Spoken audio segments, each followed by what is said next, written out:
uncovering our story, discovering the truth, learning from our past for the present and future.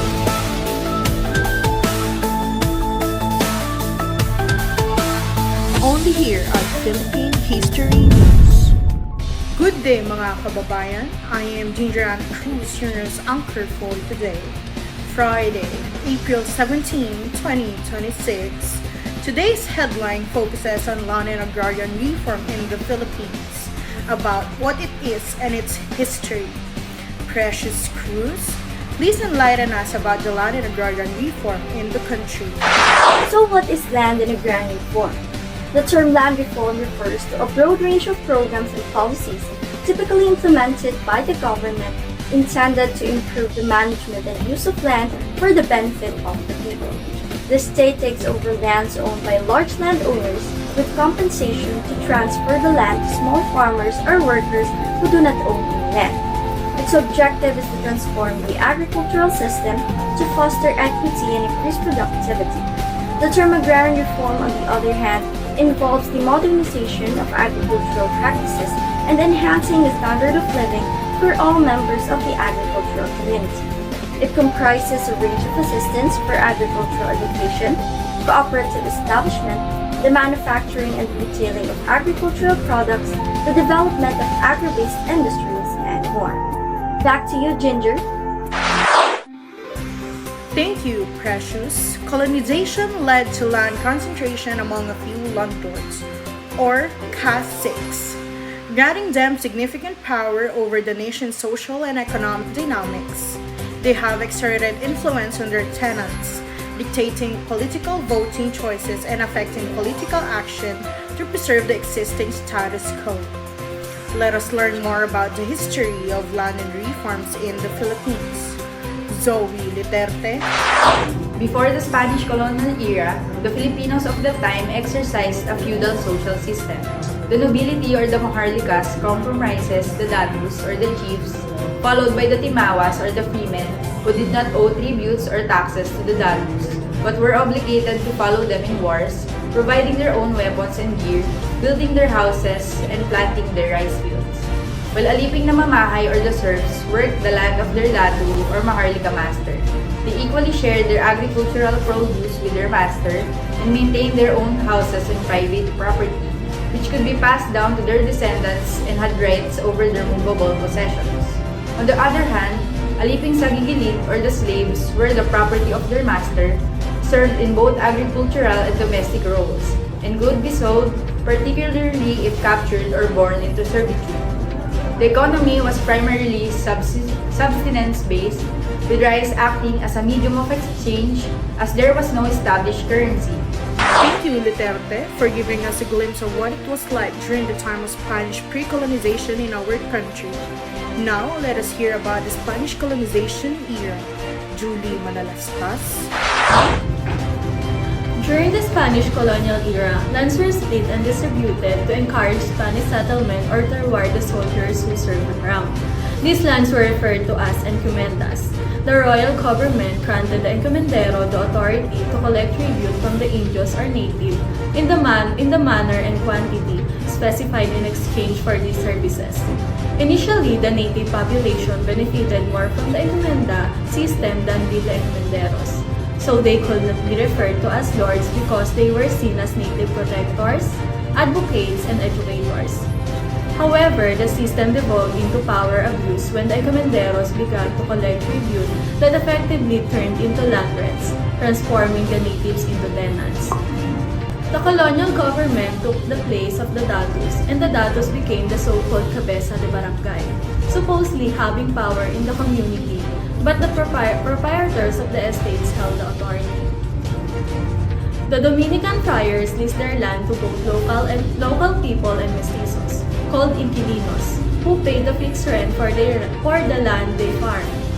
However, the inquilinos took advantage of this arrangement by selling the estates as though they were their own. They therefore earned more than the estate's owners without significant labor. This practice led to a system where native agricultural entrepreneurs had to lease land creating exploitative conditions for tenant dealers. Despite two royal decrees in 1880 and 1884 requiring landholders to secure titles, no meaningful steps were taken, even though Spanish authorities were aware of these harmful activities. And only a small number of peasants who were the cacique class seized the opportunity to file petitions for free titles, since the vast majority either had no understanding of the law or thought the process was too difficult to out and step with custody, causing the actual tillers to be driven from their land or forced to rent from the caciques. The Spanish land practices effectively ceased with the Philippine Revolution in 1898, as Spanish landowners began selling their lands in response to the changing political landscape. That's all for the Spanish era. Thank you, Manalastas, Sean, Alan, Miguel. Please tell us about the time of the First Philippine Republic. As soon as the First Republic of the Philippines was established in January 1899, President Emilio Aguinaldo's administration announced its plan to seize huge estates, particularly the so-called friar lands. The declaration was contained in the Malolos Constitution. As stated, all the lands, buildings, and other properties belonging to the religious corporation in these islands shall be understood to have been restored to the Filipino state. However, Aguinaldo's plan was never carried out because the republic was short-lived. Thank you, Sean. Jana Onan, please tell us about the time of the American regime. At the onset of American rule, approximately 400,000 native farmers lacked land titles due to a flawed system inherited from Spanish governance, compounded by ignorance of the legal requirements and inadequate record keeping. Consequently, land disputes escalated, exacerbating agrarian issues. The introduction of the Torrens system of land registration, which aimed to address these challenges by ensuring that government purchased titles could only be granted following a completed survey and court-validated land ownership. Unfortunately, this approach did not fully resolve the situation, as many farmers either remained uninformed or unable to afford the associated cost of obtaining these titles. Meanwhile, friar lands which had valid titles dating back to the Spanish colonial period remained untouched by American authorities in compliance with the Treaty of Paris of 1898, which mandated the protection of religious orders' property interest. The most effective resolution for the friar lands was an outright purchase, with around 69% acquired by the U.S. civil government of the Philippines in 1919. Thank you, Onan. Indeed, colonization had a significant impact on the land and agrarian reform in the Philippines. Don't change your station. We will be right back and tackle more about the history of land and agrarian reform in the country after these reminders.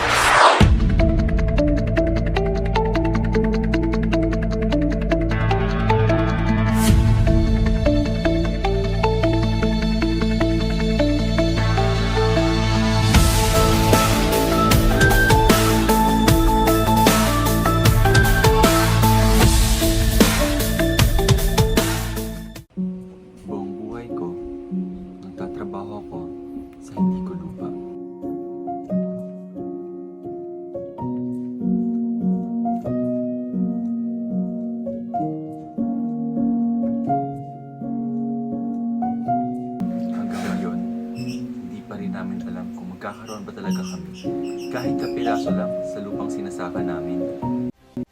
Ang Department of Agrarian Reform ay isang ahensya ng gobyerno na nagtataguyod at nagpapatupad ng agrarian reform tungo sa pagpapabuti ng kalidad ng buhay ng mga tillers at landowners.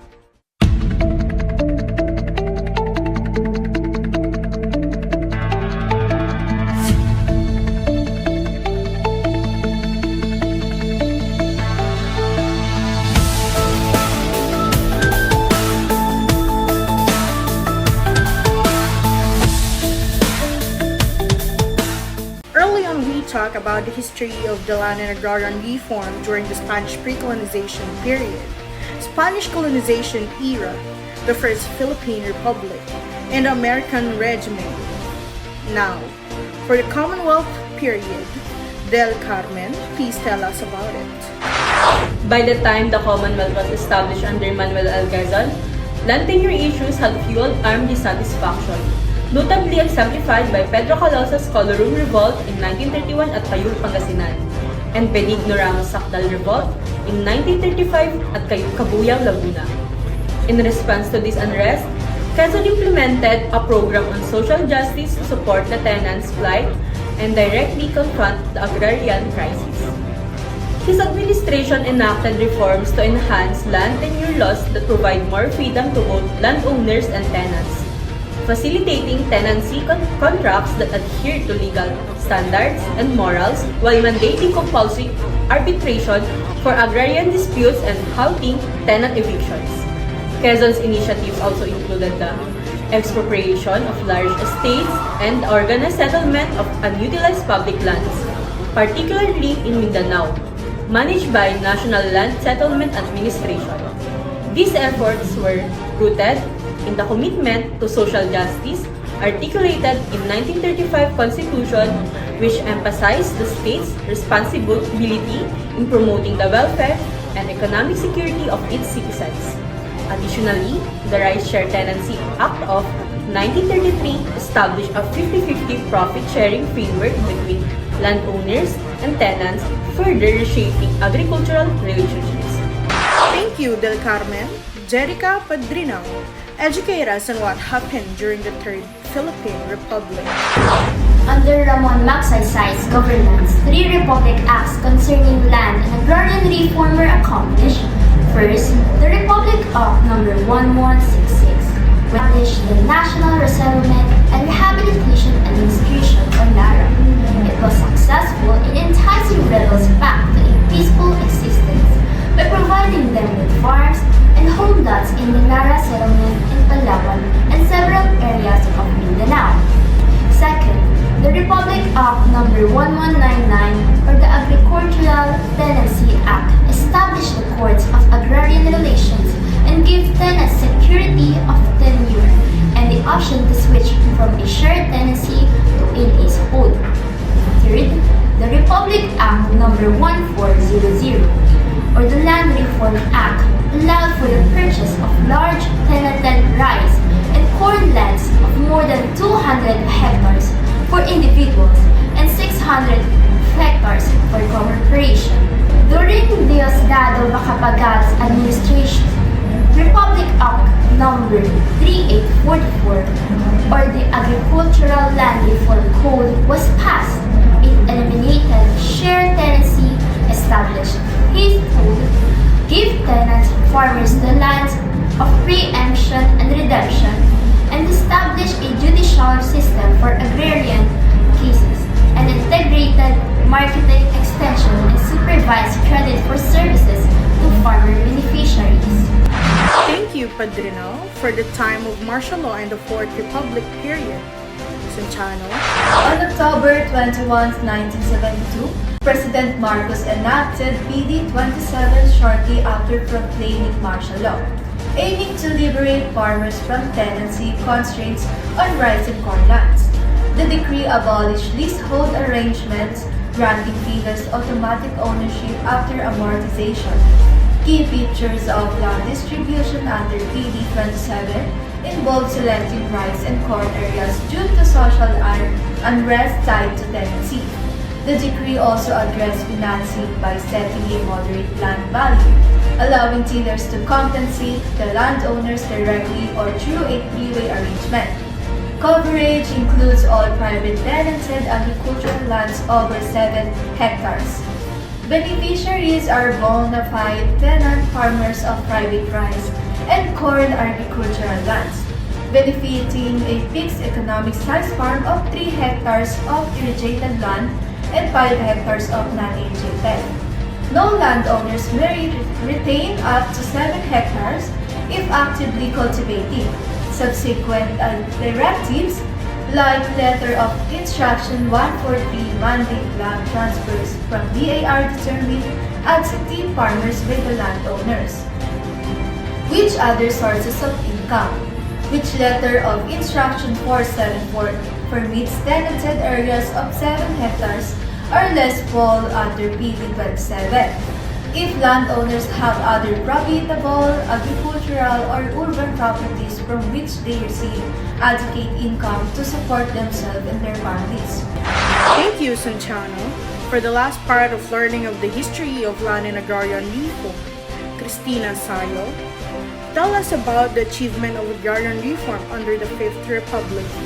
Formalized by Republic Act 6657, also known as the Comprehensive Agrarian Reform Law, signed on June 10, 1988, which governs agrarian reform implementation, and existing laws consistent with the Act, such as RA 3844 and PD 27, were acknowledged to have only supletory effect, while Executive Order Number 1298 was issued to strengthen the DAR as a primary agency overseeing farm.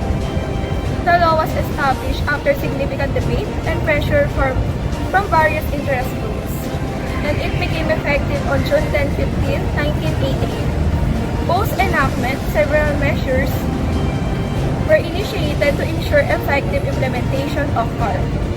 In June 1990, President Aquino aimed to strengthen the CARP through 3 executive orders.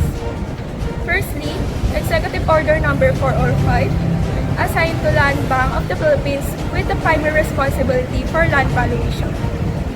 Executive Order Number 406, which highlighted the importance of CARP in the government's effort in accelerating agro-industrial development in rural areas, mandated that implementing agencies align their programs with CARP, form CARP teams from national to municipal levels, and identified and prioritized 24 strategic operating provinces, or SOE, while ensuring program implementation across other provinces.